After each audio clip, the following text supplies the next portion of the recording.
I think the only way that I've ever felt failure is when you do something against your intuition. So it's like if you put out music that you don't believe in because somebody told you that it's going to work out and you know it's not good or you don't think it's good, and then it doesn't work, then it's a failure. But if I put my full heart into something and I love it and it's the best song, like I'm just obsessed with it, and it doesn't commercially do well, that's not a failure.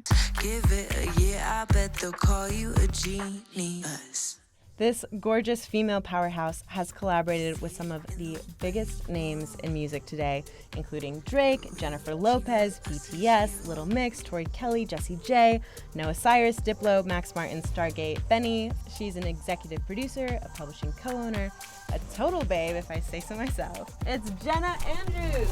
I'm so honored to have you on the show. Oh, well, I'm so happy to be here, girl. Thanks. Okay, I want to go back to the beginning of your story. And I want to know, how the heck did you start writing songs? How did you get into music? Was there somebody that inspired you, told you what to do? I started music, I mean, probably similar to a lot of us, probably like you know, as a kid, I just picked up, my parents bought me like a little piano and was teaching myself how to play, and then it was just like, oh yeah, cool, she can sing, she's musical, let's put her on every lesson possible. What dream parents. I know. Do you think so? Shizzles my nizzles, nobody played music in my family. Well, what about you? Well, I had a piano, but that was like trial and error. Oh my god, okay. Too bad YouTube wasn't around back then. So what did you do? Like your parents were just like, no, absolutely not? No, I would just spend hours learning the hard way, you know, like, oh, does this sound good together? So they threw me into the mix, and basically, like, you know, I'm from Calgary, Canada, so it's just like, obviously there's not as much resources and it's not necessarily known as a music town, but I did what I could, and it also like taught me to be like a hustler, you know. So I did a lot of stuff as a kid. I did stage shows with Sesame Street, and I did like, you know, I was in a youth performance choir that traveled North America and things like that, and then basically just hustled myself into like playing shows to artists that were coming into town. Would be like, oh, I'll sell like 500 tickets if I can open for you, and then I would just meet people, you know. I honestly was such a hustler, like it was always in me. Like I basically like would hang out, like find out all the people at the radio stations and get internships and just hang out at radio stations and just do my thing. Which is fascinating because, first of all, from the first second I know you, like you have a hustler energy, which is like so infectious. I love it. Thanks. But I mean, you must have been really young then. How did you get into radio stations? Like every kid would want to hang out at a radio station. It's not even like, honestly, it's so funny because in Calgary, it's different. You like can show up and be like, hey, can I intern? Like, can I get coffee? And but it wasn't even honestly until the 10th grade. So I would have been like 16 when I started doing the radio stuff. So it wasn't even like that young. Like I wasn't like pulling up at 7 being like, hey guys, I'm getting you coffee. Let me play you. Yeah. But no, I mean, and I also like did a year of college for journalism broadcast actually. Dope. So that was another way that I was obviously connected to the TV and media, you know, world. I actually was offered like a sports broadcasting job when I was 19, which I was like, that's bro, cool, right? No, because I know nothing about sports. Okay. But I went to journalism school because it was like the only thing that made sense in terms of being a writer and like being, you know, and I'd done so much. Like I've been in music my whole life. I did like classical training and stuff. So I already did that. So I was like, oh, I wanted to try that. And then obviously, you know, I'm here now. So I left. But at what point did you think that you could do music as a career?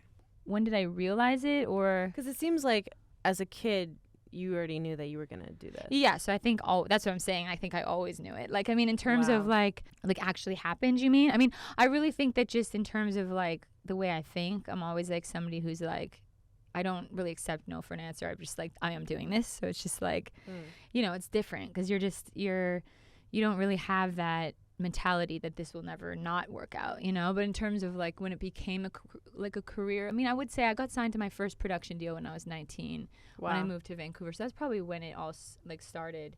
Is that why you moved to Vancouver? I moved to Vancouver because I met a concert promoter in like one of the shows that I played. Oh yeah. And so through that I met a producer, and then that's why I moved, because I was like, you know, as much as journalism broadcast was completely fulfilling. No, but like the professor actually, he was great. He was like, music's your thing. Like, I don't know what you're doing here. Like, you gotta go do this. So, and they actually were like, we'll let you do as much as we can online. So I actually ended up doing basically up to 3 years of my degree. I couldn't do like the last year, but I moved to Vancouver and basically just kind of like to work with this producer.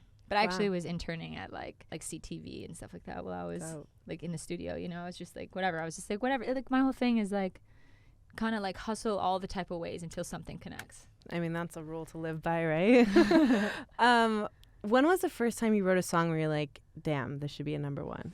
You know, probably like a lot of times, you know, and as much as like you sharpen your pencil as you like go along in your life, you realize like, oh shit, the first song I probably thought was number one could never have been number one. You know what I mean? Yeah. Like the first time I probably actually thought that, the song was probably shit. But as you become better and as you become more aware of what it takes, and sometimes it's lightning in a bottle, because sometimes you're like, you know, you have a certain song that you do that you're like, oh my God, I can't believe this song is like actually as big as it is, you know?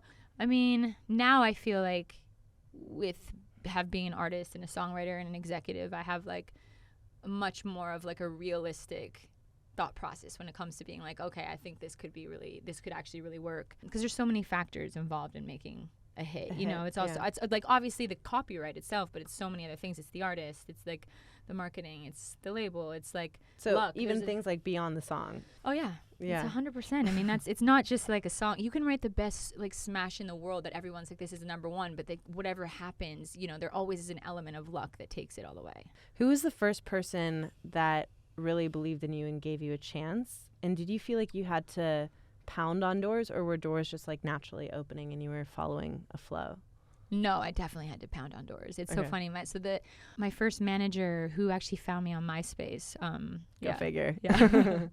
From a song that I wrote for my parents for Christmas when I was like dead ass broke. He basically, you know, helped develop me to the point to get my first deal at Island Def Jam and stuff like that. But he always made a joke. He was like, oh, you would hide in like the janitor closet to get an opportunity. Yeah, you know what I mean? Like I was definitely that person. Like I always have been. If anything, it's just like I said, I just think that's just, everybody has a different circumstance, but I think for the most part, drive gets you a really long way in life. You know what I mean?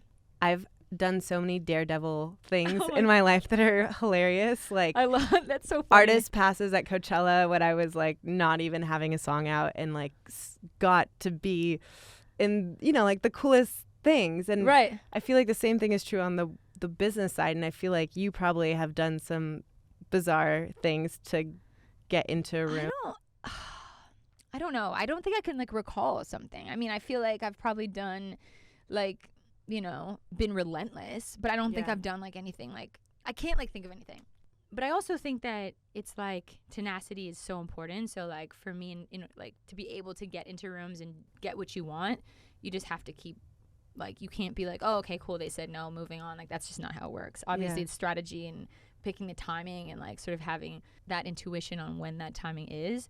But I think just not taking no is already just being like a way to get in rooms. Have you ever second guessed yourself thinking, oh, maybe if these doors aren't opening, that means I'm not good? Yeah.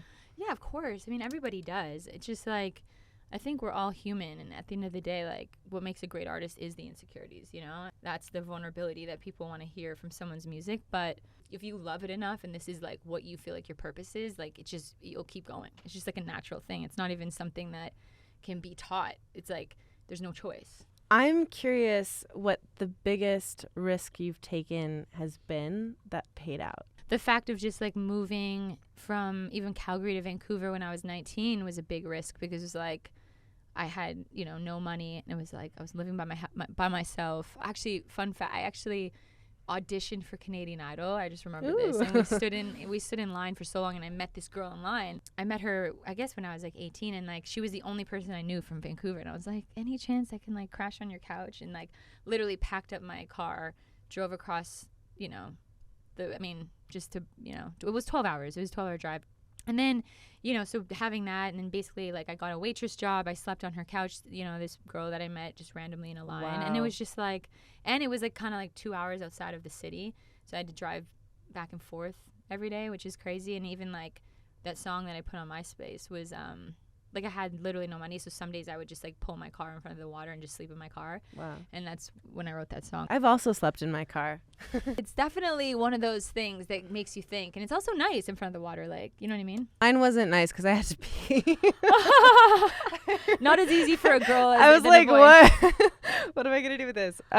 So, Jenna, I always thought you were fascinating and cool, and then your PR company sent over your bio, and I was like, who the heck is Jenna Andrews? You know, like, you've worked with so many people that are at the absolute peak of their game. Right. I'm curious what those sessions were like. Were you nervous? Were you in with the artist, or were you pitching it to them? Did you have any crazy, like, pinch me moments that you're like, oh my God? They've all been different. I mean, maybe like meeting Max Martin, like I feel like that was just because, you know, I was just like brand new at Island Def Jam, and it was just so soon after being signed, so it just felt like, you know, that. And also L.A. Reid, to be honest, because he was somebody that when I grew up, it's like you don't know that many, you know, like like for me, I knew Berry Gordy, I knew L.A. Reid, I knew who, like Clive Davis, you know, like, you know, who doesn't? because it's like Mariah Carey and Whitney, all the ones that like you're obsessed with growing up, and like I want to be a singer, like, so you would follow those people and who, you know, led them down their careers or whatever. But I was very interested in LA just because he's a musician first, you know, obviously, and I felt like that was amazing. So when I got signed by him, that was definitely like a pinch me moment. When you have a session with these people, do you like over prepare, show up with 30 different song ideas? What was that like? I know, you know, no. And it's like with that was an interesting one because I was working with Savin Kocheka a lot, and there was a song we wrote that they just sent to Max, and then Max would like send us ideas on GarageBand, which is also like Crazy. The craziest thing. I was like, how is this happen? Like, why is Max sending, like, this is insane. Like, that is a pinch me moment because you're like, how is he sending me melody ideas on GarageBand? That's you know, insane. But in terms of preparation, like, I think my whole thing, just because of being an artist and like what I loved about writing with people when I was doing those sessions for my own music, it was like there's a certain element of like having it be just natural and not feeling like so scripted. You know what I mean? Because like I could come in with a concept and be like, hey, I have 10 concepts, but they may not relate to your life. Do you know what I mean? Mm-hmm. So I'd rather like treat it like a therapy session, which is why I do, you know, my Green Room Talks podcast about mental health. And it was always something that I look at sessions like that. And to me, it felt unfair sometimes to be like, hey, these are the 10 concepts, when I feel like you may not actually feel that in your heart. So a lot of times I feel like the most successful sessions that I've had have been very much like emotive and very like connected, and we made it together rather than like, hey, here's my thing and you latch on. Yeah. However, I feel like now I do that sometimes. It really just depends, because I think sometimes some artists do like that, obviously, and I think in that sense it's good to have a few. Yeah. But I do mostly like to just like start from scratch. I have to say, I love that Complex magazine said that you're one of the few people that have a bunch of commas behind your name and are excellent at all of them. Oh my God, that's hilarious. It's funny because you have a publishing company, right, and you've brought other artists under your wings, and now it seems like you're in a bunch of sessions with a bunch of people. Right. How do you figure out like who has final say? Do you have to like, are there playground dynamics where you have to make sure that everybody feels heard and understood, or how does that work? Oftentimes when there's that many people on a song, it's not usually that session that happens in. You know, for example, like even with Butter, right? It's like there's 5 writers on that. And it wasn't like we all and 5 in the room were like, let's write it. It was like very much piecemeal. Like Rob, signed to 27, sent me the initial melody. It was a totally different song with a different lyric. And I was like, oh my God, this is like fucking amazing. Then I played it for Ron, and he was just like, oh my God, it's so great. So he was like, you guys have to like come up with a great concept and sort of like make it more for BTS, like tailor it like for BTS. I basically had Alex come over all the time writing with me. So he came, he was helping like, you know, craft it with me in Jersey, and then Rob was in Jersey, so he'd come over, and then Steven was in Nashville, so he'd be on Zoom, and we'd just exchange ideas. But it wasn't like at all, we were never, until the end when the song was written, when we were doing the vocals and production and just like finalizing the song, throughout the songwriting process, we were all sort of spread in different places. Yeah. So a lot of times you'll see like all these different names, but it's never really like, for the most part, it's never like all of them in one room to create it. So it's like, it works better because you may have like an amazing chorus idea. Like we may write an amazing chorus idea, and I may bring that to another session. Obviously with your blessing, I could be like, oh, I'm going in, I think these people would get it. And then let's say so and so is like, oh my God, I love this, what about this verse? And then all of a sudden they're a writer. And then like, you know what I mean? And that producer maybe like, let me take a shot. And then we might like the drums. And you're like, love the drums. But what about this person doing like, you know, the bass parts or like the rest of the production or the finishing parts? And then it's like, all of a sudden you have like 6 or 7 writers. And for me, I guess in answer to your question, I'm not an egotistical writer. And I never feel like I want to like raise my hand just because it's my idea.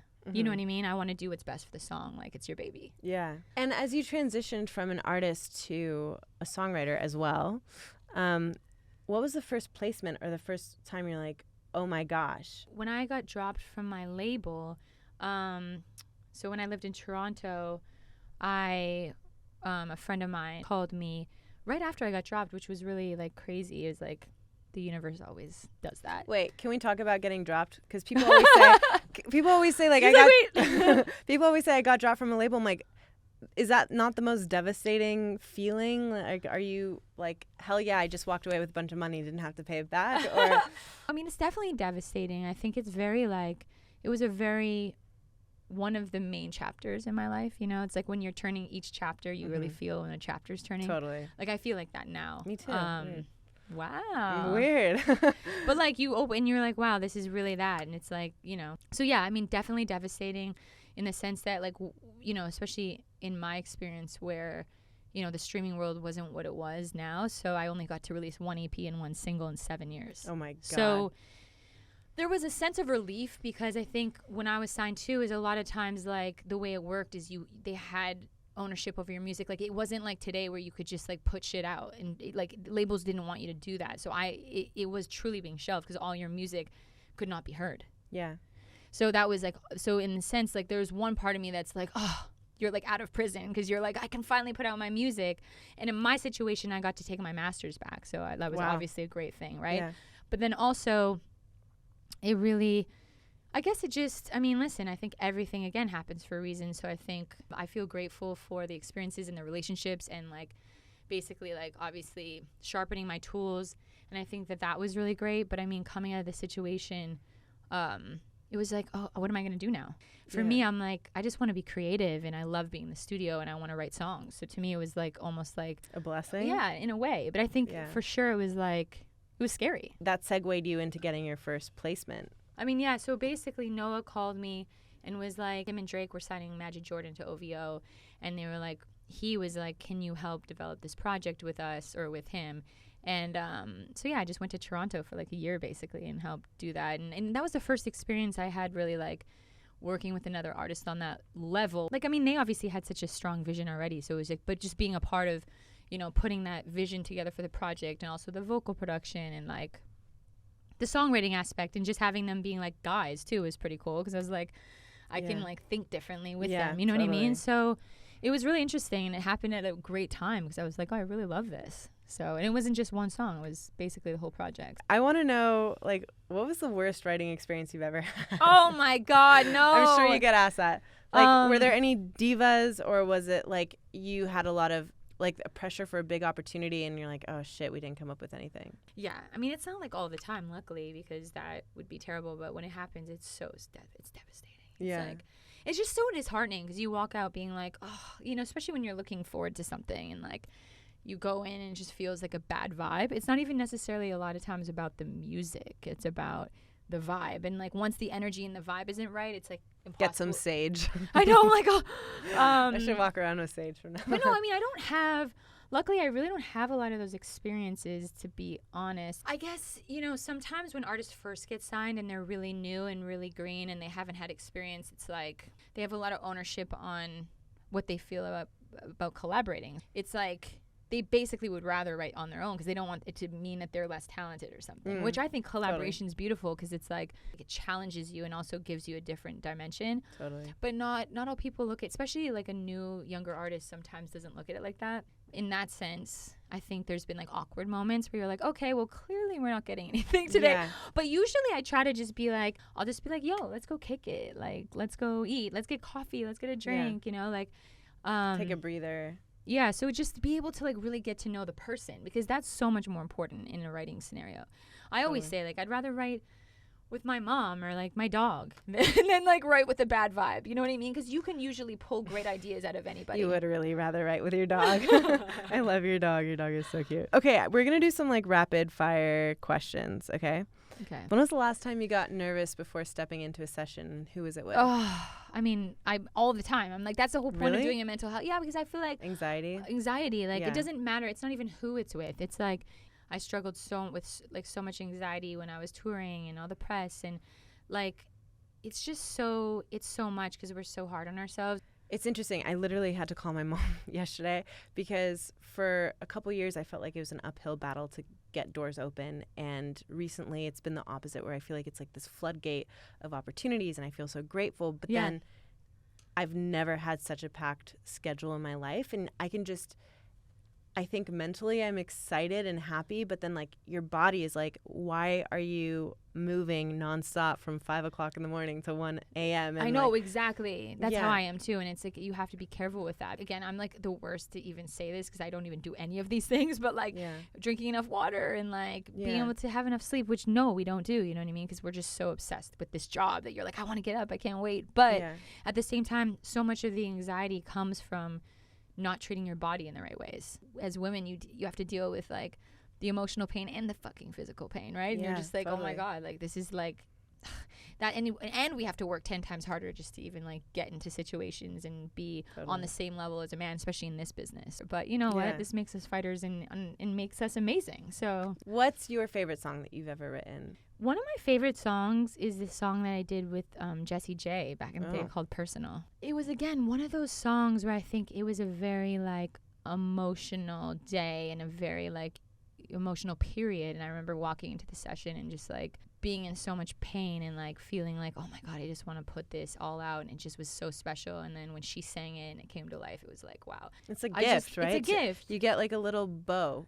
Exactly. A bow tie on top of like a bad memory, exactly. And it turns it into a good memory. Exactly. I think that's therapy. Yeah, that is therapy, and that's what songs are there for. And I feel like there's something that song represents, and I just love it. You have been such a champion of up and coming artists, of female artists, and before moving to LA, I remember hearing like, oh my gosh, there's going to be so much competition. Yeah, and I feel like you've been the opposite of that. Like, how have you navigated that thought that people put into your mind and been able to actually, you're helping women blow up? Honestly, I think the main reason why that is such an important thing to me is because I feel like I did not have that, and when I was coming up, it was all men, and I feel like I felt all the things that, you know, that's a whole nother thing, but you know, felt the pressure from men and, you know, being objectified and all those things that I feel like is really hard for a woman in our business, and all the things that you said. I mean, beyond the competition, of course, that as well. I mean, all of that stuff. And just feeling like constantly not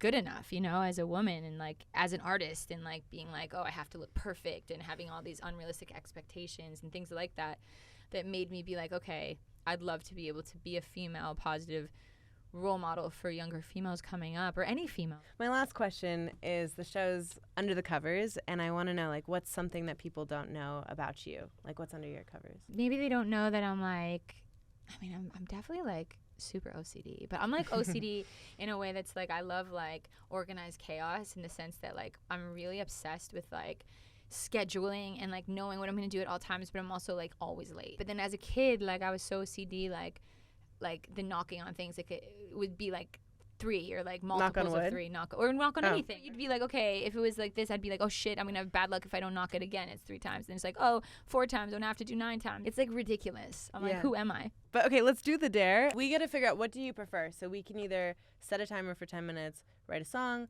We could do like little jingles. I can sing a song. You can tell me what like is wrong with it. Oh my God. Whatever you want. I mean, maybe you sing a song and I'll tell you. Yeah? Yeah. Okay, I'll do that. So I just wrote this song in New York. Okay. With one of the guys from American Authors. And it's not done yet, so I'm curious.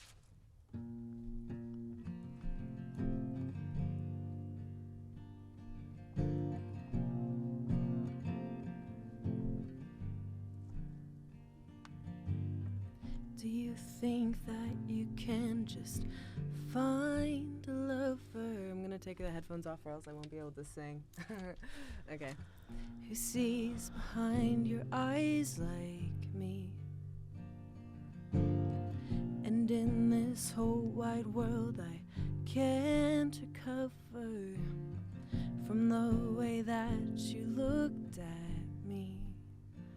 My heart is in a panic, I don't understand it, trying to find a reason to hold on. How come everything you wanted, everything you needed, all that you believed in still felt wrong? And I don't wanna wait for your love, I need it all over my body. I just need a sign from above that this isn't our final story. I just wanna fall in, I just wanna fall in love and not be blinded by the light. Clearly just wrote it because I forgot half of it. What is it called? Over my body.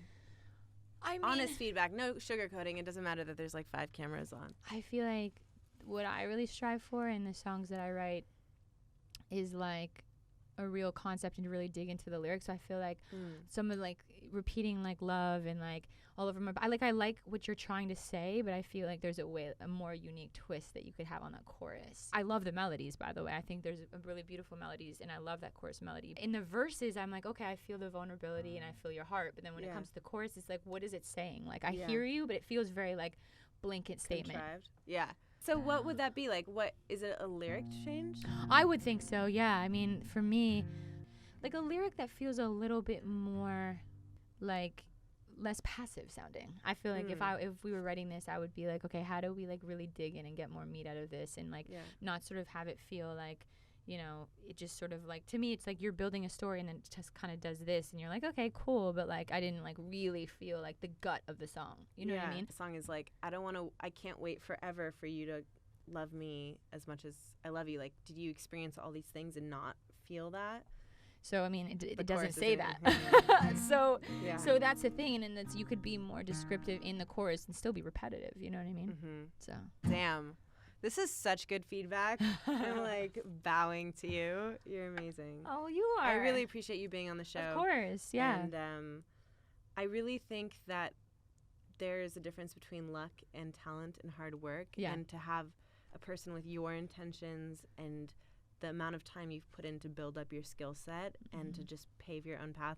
There's only one Jenna Andrews in the world, and I'm very grateful to know you. So, you too, girl. There's only one of, listen, we're only one of, everyone's only one, you know what I mean? Yeah. It's like what you do with that, you know? Hi, my name is Layla Perry, and you're watching Under the Covers, my show about the risks taken, the mountains climbed, and the victories behind some of the biggest game changers shaping culture and entertainment today. Jeremy Fall! Max Lugavere. Mari Llewellyn. It's me! Glenn Coco. Drum roll. Graham Bunn. Scott Hansen. Greatest intro ever. Give it a year, I bet they'll call you a genius.